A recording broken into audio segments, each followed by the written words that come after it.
আপনার ত্বকের acne problem, dehydration, বিভিন্ন ধরনের রুক্ষতা, শুষ্কতা, বয়সের ছাপ চলে আসা এবং most importantly skin barrier damage হয়ে যাওয়ার পিছনে একটা উপাদানের খুব গুরুত্বপূর্ণ ভূমিকা আছে। সেটা হচ্ছে ত্বকের পিএইচ। বিভিন্ন কারণে আমাদের ত্বকের পিএইচ ব্যালেন্স নষ্ট হয়ে যেতে পারে এবং স্কিন কেয়ারের একটা প্রোডাক্ট আপনার এই পিএইচ ব্যালেন্সটাকে ঠিকঠাক রাখতে খুবই গুরুত্বপূর্ণ ভূমিকা পালন করে এবং সেটা হচ্ছে টোনার। সো স্কিন কেয়ারের ক্ষেত্রে টোনারের ভূমিকা কি, বা কারা এটা স্কিপ করতে পারবেন এবং কাদের এটা স্কিপ করা একেবারেই ঠিক হবে না, এর প্রস কনস সবকিছু নিয়ে আজকের video. Welcome back to style with Mumbai Sajia. Today without any further ado let's get started. এখন পিএইচ ব্যালেন্সটা কি? প্রতিনিয়ত হরহামেশা আমরা সব সময় শুনে থাকি ত্বকের পিএইচ ব্যালেন্স রক্ষা করতে হবে, এটা খুবই গুরুত্বপূর্ণ আমাদের জন্য। পিএইচ ব্যালেন্সটা কি? চলেন আজকে একদম সহজভাবে আপনাদেরকে আমি একটু পিএইচ ব্যালেন্সটা বুঝাই দিই, যাতে করে আপনাদের বুঝতে সুবিধা হয় কনসেপ্টটা কি। একটা বটলে কতটুকু পানি আছে আমরা সেটা পরিমাপ করি লিটার দিয়ে। একটা বস্তায় কত কেজি চাল আছে বা কতটুকু চাল আছে এটা পরিমাপ করি আমরা কেজি দিয়ে। ঠিক তেমনি আমাদের ত্বকে কতটুকু অ্যাসিড আছে বা কতটুকু ক্ষার আছে নর্মালি, সেটা পরিমাপ করার জন্য পিএইচ এই শব্দটা বা টার্মটা ব্যবহার করা হয়। ধরেন একটা স্কেলের কথা চিন্তা করেন, যার পরিমাপক হচ্ছে 0 থেকে 14 পর্যন্ত আছে। এই স্কেলের 0 থেকে 6 পর্যন্ত ধরা হবে অ্যাসিডিক। অর্থাৎ একটা লেবুর কথা চিন্তা করেন, লেবু হচ্ছে ভীষণ অ্যাসিডিক। 0 থেকে 6 ভিতরে যদি আপনার ত্বকের পিএইচ লেভেল থাকে, তার মানে হচ্ছে আপনার ত্বকে অ্যাসিডের পরিমাণ বেশি। অর্থাৎ এই যে লেবুর যে অম্লত্ব, টক জাতীয় বা ভিনেগারে যেটা থাকে, সেটাই হচ্ছে অ্যাসিডিক। এই স্কেলের 7 মানে হচ্ছে নিউট্রাল। আপনি পানির সাথে তুলনা করতে পারেন। পানি যেমন নিউট্রাল, কোনো ক্ষারও না অ্যাসিডিকও না, খেলে যেমন নর্মাল মনে হয়, সেই নর্মাল লেভেলটাই হচ্ছে 7। এবং 8 থেকে 14কে ধরা হয় হচ্ছে ভীষণ রকমের ক্ষারকীয়। এখন ক্ষার কিসে থাকে? সাবানে। একটা সাবানের কথা চিন্তা করেন অথবা বেকিং সোডার কথা চিন্তা করেন, তো স্কেলের 8 থেকে 14কে আপনারা সাবানের সাথে তুলনা করতে পারেন, মানে ভীষণ ক্ষারীয়।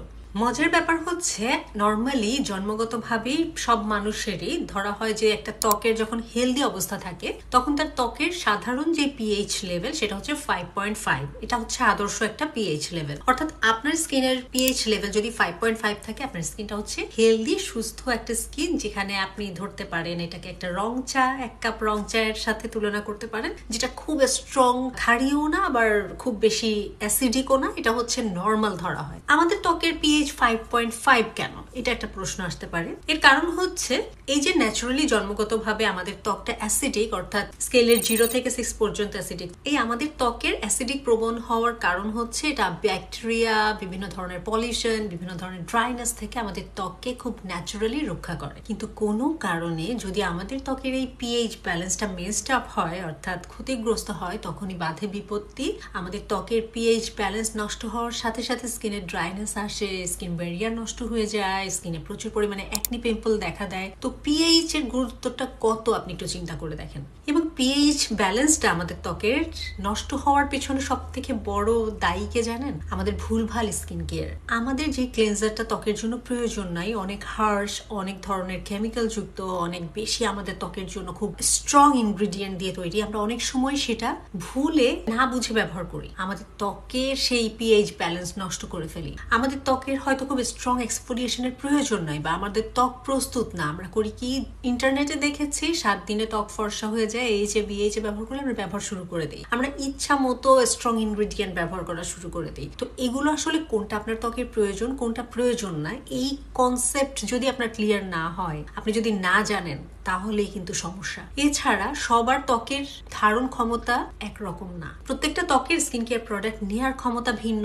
স্কিন কেয়ার প্রোডাক্টে প্রত্যেকটা ত্বক ডিফারেন্টলি রিঅ্যাক্ট করে। এছাড়া প্রত্যেকটা স্কিন কেয়ার প্রোডাক্ট স্কিনে আপনার অ্যাডজাস্ট করার জন্য সময় দিতে হয় এবং এটা ইন্টারভালের প্রয়োজন। পরিমাণটা আপনার খুবই গুরুত্বপূর্ণ। তো এই পরিমাণ না বুঝে ভুলভাল স্কিন কেয়ার প্রোডাক্ট ব্যবহারের কারণে, বিভিন্ন অ্যালকোহল যুক্ত প্রোডাক্ট ব্যবহার করার কারণে, বিভিন্ন স্ট্রং ইনগ্রেডিয়েন্ট যুক্ত প্রোডাক্ট ব্যবহার করার কারণে আমাদের পিএইচ ব্যালেন্সটা নষ্ট হতে পারে। এবং যদি কোনো কারণে আমাদের ত্বকের পিএইচ ব্যালেন্সটা আসলেই ক্ষতিগ্রস্ত হয়, তখনই কিন্তু যে স্কিন কেয়ার প্রোডাক্টটা আমাদেরকে খুবই ভালো সাপোর্ট দিয়ে থাকে সেটা হচ্ছে টোনার। টোনারটা হচ্ছে কোনো ম্যান্ডেটরি স্কিন কেয়ার প্রোডাক্ট না, সবার জন্য টোনারের প্রয়োজন নাই। যাদের ত্বক ন্যাচারালি হেলদি, ন্যাচারালি ভালো, পিএইচ ব্যালেন্স ঠিকঠাক আছে তাদের টোনার ব্যবহার না করলেও কোনো সমস্যা নাই। কিন্তু যদি আপনার মনে হয় যে আপনার ত্বকে আসলে পিএইচ ব্যালেন্সটা কোনোভাবে ক্ষতিগ্রস্ত, ডেফিনেটলি একটা টোনার আপনার খুব ভালো স্কিন কেয়ারের সঙ্গী হতে পারে। এখন কিভাবে বুঝবেন যে আপনার স্কিনের জন্য টোনার প্রয়োজন আছে কিনা?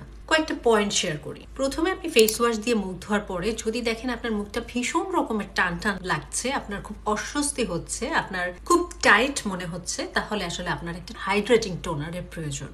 আপনার স্কিন যদি এমন হয় যে আপনি অ্যাকনি পিম্পলের প্রবলেমে ভুগছেন, অবশ্যই একটা টোনার ইনকর্পোরেট করতে পারেন। এছাড়া আপনার ত্বক যদি ভীষণ সেন্সিটিভ হয় অথবা ইরিটেটেড থাকে, ইনফ্ল্যামেশন হয়, তখনও কিন্তু আপনি টোনার অ্যাপ্লাই করতে পারেন। একটা টোনারের বেসিক কাজ কি? আপনার ত্বকের হাইড্রেশন বজায় রাখা, পিএইচ লেভেলটা বজায় রাখা। কিছু কিছু টোনার কিছু কিছু পার্টিকুলার প্রবলেমের জন্য তৈরি। কিছু টোনার আপনার স্কিনে ব্রাইটনেস আনতে সাহায্য করে, কিছু টোনার আপনার অ্যাকনি পিম্পলস সারাতে সাহায্য করে। তো টোনারও গুলো আসলে আপনার স্কিনের কনসার্ন বা প্রবলেম বুঝে সিলেক্ট করতে হবে। মূলত কোন ধরনের টোনার কাদের জন্য প্রযোজ্য সেই সম্বন্ধে একটু আমরা জেনে নেই। সেটা হচ্ছে ত্বকে যদি খুব অ্যাকনি পিম্পলের সমস্যা হয়, আপনি স্যালিসিলিক অ্যাসিড যুক্ত, BH যুক্ত টোনার ব্যবহার করতে পারেন। আপনি যদি স্কিনের ব্রাইটনেস আনতে চান, গ্লাইকলিক অ্যাসিডের টোনার ব্যবহার করতে পারেন। আপনার স্কিন যদি ভীষণ ডিহাইড্রেটেড থাকে, হাইড্রেশনের প্রয়োজন হয়, হাইলোরনিক অ্যাসিডের টোনার ব্যবহার করতে পারেন। যদি ইনফ্ল্যামেশন হয়, জ্বালা পোড়া হয়, সেন্সিটিভিটি হয়, সেন্টেলা এশিয়াটিকা যুক্ত টোনার গুলো ব্যবহার করতে পারেন। মানে আপনার স্কিনের কনসার্ন টাইপ বুঝে আপনাকে টোনার সিলেকশন করতে হবে। টোনারের এত ভালো কথা তো জানলাম, কিন্তু টোনার ব্যবহারের ক্ষেত্রে কিছু সতর্কতাও আপনাকে মানতে হবে। নাম্বার 1 হচ্ছে টোনারটা সবসময় চুজ করবেন অ্যালকোহল ফ্রি, কারণ অ্যালকোহল যুক্ত টোনার কিন্তু আপনার স্কিনকে অতিরিক্ত ড্রাই করে দেওয়ার একটা প্রবণতা থাকে। স্কিন অতিরিক্ত ড্রাই হলে কিন্তু অ্যাকনি পিম্পলের সমস্যাটাও বেড়ে যায়। দ্বিতীয়ত হচ্ছে টোনারটা কেনার চেষ্টা করবেন ফ্রেগ্রেন্স ফ্রি, কারণ ফ্রেগ্রেন্স যুক্ত টোনারে অনেক সেন্সিটিভ স্কিনের মানুষের অনেক রিয়াকশন দেখা দিতে পারে। তৃতীয়ত টোনারটা চেষ্টা করবেন একই সাথে কয়েকটা হাইড্রেটিং এলিমেন্টস আছে এমন টোনার বাছতে, কারণ হাইড্রেশন কিন্তু আমাদের ত্বকের স্কিন ব্যারিয়ারের জন্য খুবই গুরুত্বপূর্ণ ভূমিকা পালন করে। 4 নাম্বার হচ্ছে টোনারটা কেনার চেষ্টা করবেন সেফ ইনগ্রেডিয়েন্ট দিয়ে তৈরি এমন প্রোডাক্ট কেনার চেষ্টা করবেন। এবং 5 নাম্বার হচ্ছে ভালো ব্র্যান্ডের টোনার অ্যাপ্লাই করবেন, যেগুলোর ভালো রিভিউজ আছে, ভালো ইনগ্রেডিয়েন্ট দিয়ে তৈরি, সেফ ইনগ্রেডিয়েন্ট দিয়ে তৈরি। কারণ আমরা মুখ ধোয়ার সাথে সাথে টোনার অ্যাপ্লাই করছি, তাই টোনারে ক্ষতিকারক কোনো কিছু থাকলে এটা সব থেকে দ্রুত আমাদের স্কিনের ভেতরে প্রবেশ করবে, যেটা আমাদের কারোরই কাম্য নয়। এখন টোনারটা কখন আমরা অ্যাপ্লাই করব এবং কিভাবে অ্যাপ্লাই করব? টোনার অ্যাপ্লাইয়ের আসলে কোনো নির্দিষ্ট সময় নাই। আপনি দিনে রাতে দিনে যতবার ইচ্ছা ততবার টোনার অ্যাপ্লাই করতে পারেন। মুখটা ধুয়ে পরিষ্কার করে টোনার অ্যাপ্লাই করবেন এবং সবসময় মুখ ধোয়ার পরে মুখটা হালকা করে মুছবেন, ফুল ড্রাই হতে দিবেন না, একটু ভেজা ভেজা অবস্থাতে টোনার অ্যাপ্লাই করবেন। এতে টোনারের পেনিট্রেশন ক্ষমতাটা অনেক বেড়ে যায় এবং স্কিনে যথাযথ পুষ্টি সে সরবরাহ করতে পারে। টোনার আসলে আপনি অ্যাপ্লাই যে কোনো ভাবেই করতে পারেন। আপনি বটল থেকে নিয়ে সরাসরি মুখে অ্যাপ্লাই করতে পারেন, আপনি হাতে নিয়ে সেটা মুখে দিয়ে অ্যাপ্লাই করতে পারেন, আপনি টোনার তুলাতে নিয়ে সেই তুলা দিয়ে মুখটা মুছে ফেলতে পারেন, টোনার আপনি স্প্রে বটলে করে ব্যবহার করতে পারেন। আপনার যেভাবে সুবিধা হয় আপনি সেইভাবেই টোনার অ্যাপ্লাই করতে পারবেন। এবং টোনার ব্যবহারের জন্য 16 বছরের পর থেকে যে কোনো বয়সী মানুষ টোনার অ্যাপ্লাই করতে পারে, নারী পুরুষ নির্বিশেষে। এটা অ্যাপ্লাইয়ের কোনো আসলে নির্দিষ্ট বয়স বা নির্দিষ্ট সময় বা নির্দিষ্ট পদ্ধতি নাই, এটা ডিপেন্ড করে আপনার কনভিনিয়েন্টের উপর এবং প্রয়োজনের উপর।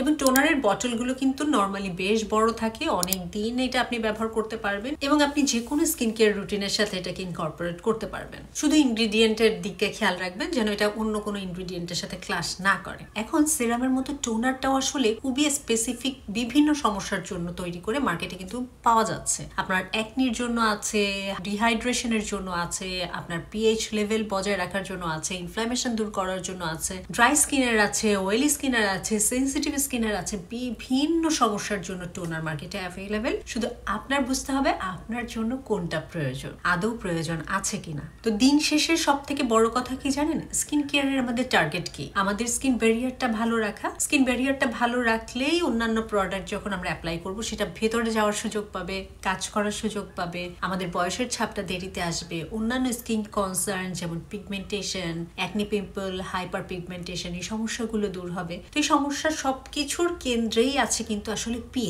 পিএইচ লেভেলটা কম বেশি হওয়া মানেই হচ্ছে আপনার ত্বকে সমস্যা দেখা দিবেই দেবে। আপনি যত প্রোডাক্টই ব্যবহার করেন না কেন, স্কিন ব্যারিয়ার আপনার ডিস্টার্ব হলে এটার প্রভাব আপনার স্কিনে পড়বেই। এবং এই স্কিন ব্যারিয়ারটা ঠিক রাখার জন্য, পিএইচ লেভেলটাকে ঠিকঠাক রাখার জন্য টোনার খুবই গেম চেঞ্জার একটা প্রোডাক্ট হতে পারে। কিন্তু আপনার ত্বকের ধরন কারণ বুঝে আপনাকে প্রোডাক্ট একটা সিলেক্ট করতে হবে, এটাই হচ্ছে সব থেকে গুরুত্বপূর্ণ ব্যাপার। ত্বক যদি আপনার ন্যাচারালি হেলদি থাকে, মুখ ধোয়ার পর টান টান লাগছে না, অন্য আদার্স কোনো প্রবলেম নাই, টোনার অ্যাপ্লাই এর দরকার নাই। কিন্তু যদি আপনার মনে হয় আপনার এক্সট্রা হাইড্রেশনের প্রয়োজন, আপনার পিএইচ লেভেলটা কোনো কারণে ডিস্টার্বড, ডেফিনেটলি টোনার খুবই ভালো একটা অপশন হতে পারে আপনার স্কিন কেয়ারের জন্য। তাই টোনার নিয়ে যাদের কোয়েরিজ ছিল অথবা পিএইচ নিয়ে যাদের প্রশ্ন ছিল, আশা করি আজকের ভিডিওটা দেখে তাদের একটু হলেও উপকার হবে। এবং আজকের ভিডিও নিয়ে যদি কারো কোনো কোয়েরি থাকে অবশ্যই আমার কমেন্ট সেকশনে লিখে জানাতে ভুলবেন না। আমি রেলিভেন্ট কোয়েশ্চেনগুলো অ্যান্সার করার চেষ্টা করব। আর এই ধরনের আরো ভিডিও পেতে আমার চ্যানেলটিতে সাবস্ক্রাইব করতে ভুলবেন না। That's all for today. See you on my next video. Till then, stay safe and spread the awareness. Thanks for watching. Take care. Goodbye.